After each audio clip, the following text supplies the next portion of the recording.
Hello guys, ഞങ്ങളിതാ രാവിലെ തന്നെ മോളെയും കൂട്ടി മീൻ വാങ്ങാൻ പോയി കേട്ടോ. ഇന്ന് ഞങ്ങൾക്ക് കിട്ടിയിട്ടുള്ളത് അയിലയും മത്തി കേട്ടോ. അതും വാങ്ങി ഞങ്ങളിതാ നേരെ വീട്ടിലോട്ട് പോവാണ് കേട്ടോ. അങ്ങനെ വൈകുന്നേരം ആയപ്പോൾ ഞങ്ങൾ ജസ്റ്റ് ഒന്ന് താഴോട്ട് പോയപ്പോൾ ആദ്യം സ്കൂൾ വിട്ട് വന്നിട്ടുണ്ട്. അപ്പോൾ അവൻ പറഞ്ഞ് ഞാൻ സ്വന്തമായിട്ട് ഓംപ്ലേറ്റ് ഉണ്ടാക്കാൻ പോവാം, വീഡിയോ എടുത്തു വന്നു. അപ്പോൾ പിന്നെ ഒന്നും നോക്കിയില്ല. അവനിതാ ഒരു മുട്ടയെടുത്ത് ഒരു ഗ്ലാസ്സിലോട്ട് ഒഴിക്കുന്നുണ്ട്.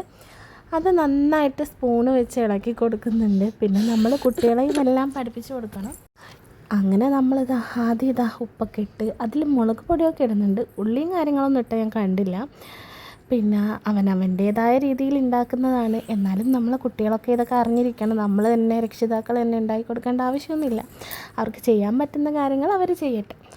അങ്ങനെ അവൻ ഇളക്കുന്നുണ്ട്. അതിൻ്റെ ഇടയ്ക്കൊരു കൈ കൂടെ കാണാൻ മതി, ഓമോളെ കൈയാണ് കേട്ടോ. അവളും ചെയ്യാമെന്ന് പറഞ്ഞുകൊണ്ടാണ് ഇരിക്കുന്നത്. പിന്നെ ഗ്യാസ് കത്തിച്ച് പിന്നെ അതിലോട്ടൊരു പാത്രം വെച്ച് കുറച്ച് ഓയിലൊക്കെ ഇട്ട് കൊടുത്ത് അവനറിയാം, അവൻ ഇടയ്ക്ക് ഉണ്ടാക്കുന്നതാണ്. പിന്നെ നമ്മൾ പറഞ്ഞു കൊടുക്കേണ്ട ആവശ്യമൊന്നുമില്ല. അവൻ അത്യാവശ്യം എല്ലാം ഉണ്ടാക്കാനൊക്കെ ഭയങ്കര ഇഷ്ടമാണ് കേട്ടോ. അപ്പോൾ നമ്മുടെ മുട്ട അതിലോട്ട് ഒഴിച്ച് കൊടുത്തിട്ടുണ്ട്. ഇനി ഇത് തിരിച്ചിട്ട് കൊടുക്കുന്നതാണ്. ഞാൻ വിചാരിച്ചത് കുളമായി പോകുന്നു, പക്ഷേ അവൻ അസലായിട്ട് റെഡി ആക്കിയിട്ടുണ്ടായിരുന്നു കേട്ടോ. അപ്പോൾ അത് മറിച്ചിട്ടപ്പോൾ അവന് ഭയങ്കര സന്തോഷമായിരുന്നു കേട്ടോ. അങ്ങനെ ഇതാണ് നമ്മുടെ ഓംപ്ലേറ്റ്.